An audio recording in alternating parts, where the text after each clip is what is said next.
quand on regarde par exemple ce qui se passe dans le monde de la réputation en ligne, aujourd'hui, quelquefois il y a des espèces de flambées sur des événements particuliers où le trafic vient essentiellement pour les sites qui sont impactés par Facebook par exemple, par les réseaux sociaux et relativement peu en proportion par les moteurs de recherche. Donc vu sous cet angle-là, on pourrait considérer que c'est la mort du moteur de recherche. Ça n'est pas le cas. En réalité, le moteur de recherche continue à jouer son rôle et sa fonction. Ce qu'il faut voir, c'est qu'il y a vraiment deux axes temporels. Les réseaux sociaux ont une temporalité qui est très courte.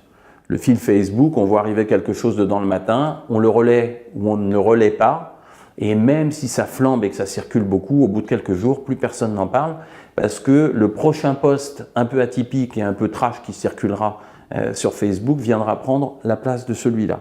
Les réseaux sociaux n'ont pas de, je dirais, de réceptacle de sédimentation. Les choses ne restent pas dedans longtemps. Un moteur de recherche, par définition, c'est quelque chose qui récupère l'information qui est sédimentée quelque part. Elle est dans un site, elle est dans un réceptacle, elle est dans un blog, elle a été indexée.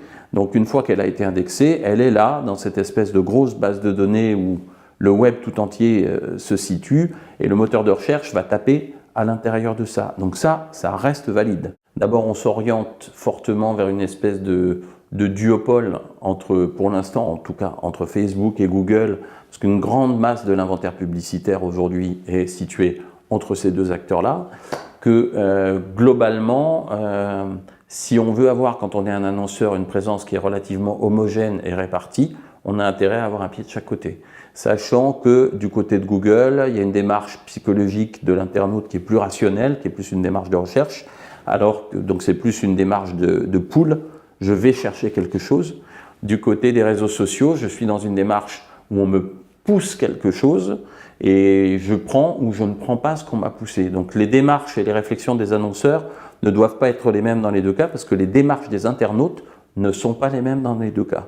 Ne pas oublier d'ailleurs que YouTube appartient à Google et que tous ces systèmes-là sont relativement connectés et qu'aujourd'hui YouTube pèse un temps de fréquentation du web absolument colossal, que c'est quand même le deuxième moteur de recherche du monde, derrière Google, en termes de volumétrie, et qu'on passe de plus en plus de temps sur la vidéo.